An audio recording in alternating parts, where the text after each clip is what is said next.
साथियों, हमारे साथ फ्रेम में आप देख पा रहे हैं आदरणीय और किसी परिचय के मोहताज नहीं है बंगाली समाज के पुरोधा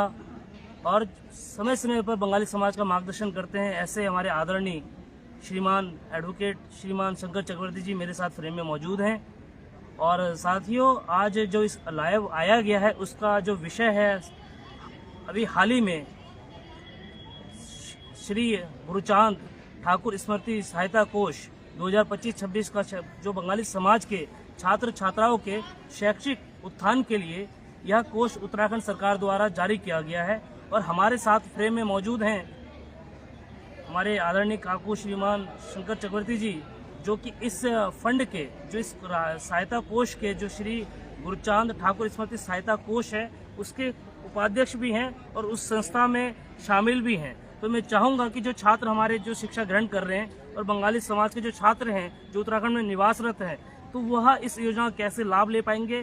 पहला क्वेश्चन। दूसरा, इसमें कौन से विद्यार्थी पात्र हैं और कौन से विद्यार्थी इसमें फॉर्म भर सकते हैं, कैसे भरेंगे, कैसे इसका लाभ मिलेगा और इसको जो है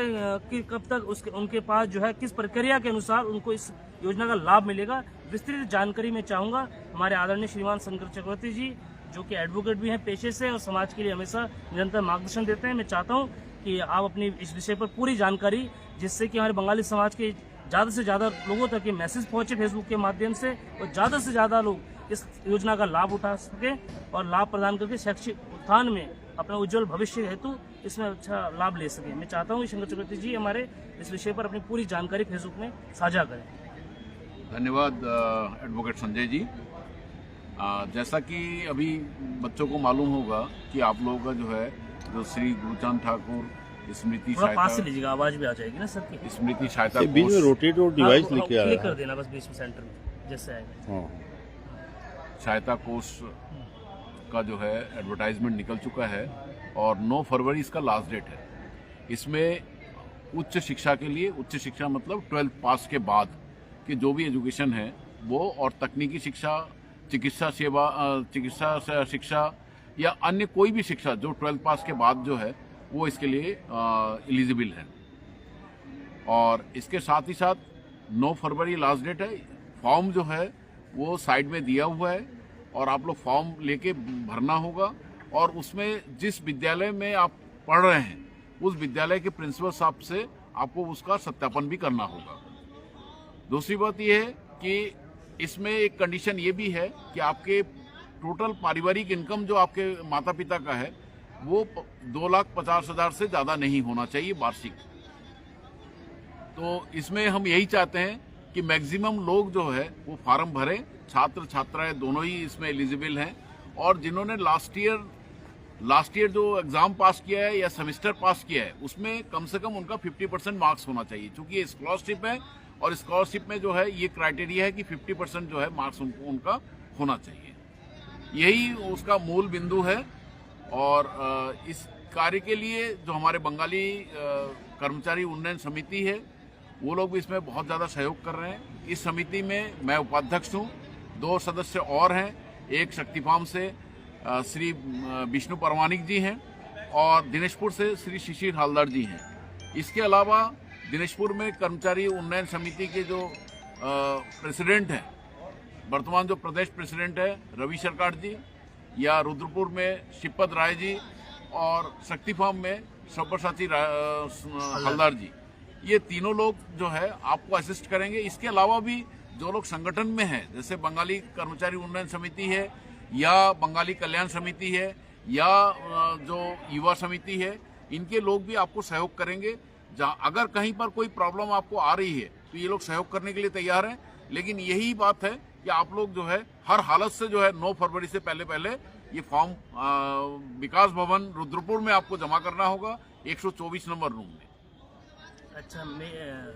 एक क्वेश्चन जो कुछ छात्रों का मेरे को, जैसे कुछ लोगों ने बोला जब मैंने इसको फेसबुक में पोस्ट किया था जी, तो उसमें एक क्वेश्चन लोगों का ये आया है कि जैसे जो छात्र, जैसे हमें स्कॉलरशिप पूर्व से मिलती आ रही है, जो राज्य सरकार से जो खाली हमें जो अनुसूचित जाति के अंतर्गत स्कॉलरशिप में जो हमें सिर्फ मान्य है, तो उसकी जो लाभ हमें मिलता है, तो जो छात्र जैसे मान लो कोई नर्सिंग कर रहा है, कोई लॉ कर रहा है या कोई भी शिक्षा ग्रहण कर रहा है, जो लाभ उसको वहाँ मिल रहा था, तो क्या वह छात्र भी इसमें स्कॉलरशिप के लिए आवेदन कर सकते हैं? उनको भी लाभ मिलेगा इस छात्र देखिए, स्कॉलरशिप का? चूंकि ये सरकारी फंड है, सरकारी फंड के नियमानुसार जो है एक ही छात्रवृत्ति उनको जो है प्राप्त हो सकता है, क्योंकि इसमें फॉर्म में ही है कि मैं कहीं से भी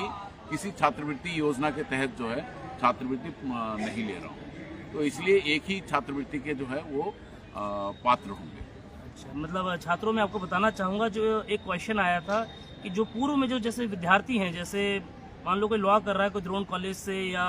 कहीं से यूनिटी चाणक्य से लॉ कर रहा है, या कोई नर्सिंग द्रोण से कर रहा है, या किसी संस्था से कोई भी उच्च शिक्षा ग्रहण कर रहा है, तो जो बंगाली समाज को सिर्फ स्कॉलरशिप जाति प्रमाण के रूप में जो नमशूद्र पूर्ण माझी छात्रों को मिलती है, जी जी, उसका जो लाभ जो है सिर्फ आप वाले जिनको वह लाभ मिलता है वह इस फॉर्म के लिए आप आवेदन नहीं कर सकते हैं। हाँ, क्योंकि चूंकि इसमें जो जिन छात्रों को वह लाभ, जिन छात्र छात्राओं को स्कॉलरशिप के लिए जो पूर्व में जो सरकार उत्तराखंड सरकार द्वारा जो दिशा निर्देश के अनुसार जिनको स्कॉलरशिप मिलती है और जो अभी ले रहे हैं जिसका लाभ, वह छात्र इसमें आवेदन नहीं कर सकेंगे, नहीं कर पाएंगे। और दूसरा ये जो अभी तमाम सारे लोग, संजय जी, ऐसा है कि तमाम सारे बच्चे ऐसे हैं जहां पर वो स्कॉलरशिप की सुविधा उनको नहीं मिल पा रही है, या उन्होंने आवेदन किया और उसके बाद उनको नहीं मिल पाया, वो लोग इसके लिए एलिजिबल हैं, वो लोग जरूर इसका फॉर्म भरें। अच्छा, और एक क्वेश्चन आया था, जैसे कि जो छात्र से आवेदन करेंगे तो उनको स्कूल की जो फीस है उसको कितना प्रतिशत वगैरह उनको लाभ मिल पाएगा, क्या अमाउंट वगैरह, कुछ आइडिया इसका? संजय जी, ये डिपेंड करेगा कि कितने बच्चे जो है फॉर्म भरते हैं, क्योंकि हमारा लक्ष्य ये है कि जो भी पात्र उम्मीदवार जो है, जो भी इसमें फॉर्म भरेंगे, उनको सभी को जो है उसमें कवर किया जाए। तो इस वजह से उसमें अभी अमाउंट फिक्स नहीं है, जब फॉर्म आ जाएंगे उसके बाद ये अमाउंट फिक्स हो जाएगा और उसको पारदर्शी तरीके से उसको डिस्क्लोज भी कर दिया जाएगा, उसको बता भी दिया जाएगा कि किस कोर्स के लिए और किस उसके लिए कितना फी मतलब जो है स्कॉलरशिप दिया जाएगा, उसको भी क्लियर कर दिया जाएगा। तो साथियों, आप सभी ने हमारे आदरणीय श्रीमान शंकर चक्रवर्ती जी, जो कि श्री गुरुचांद गुरुचांद ठाकुर स्मृति सहायता कोष में, जो कि स्वयं उपाध्यक्ष भी हैं, पद से सुशोभित हैं, कार्यरत हैं इसमें, उन्हीं के द्वारा आपने जो है पूरे विचारों को उनको सुना और उन्होंने पूरे इस विषय पर जो गाइडलाइंस है जो इस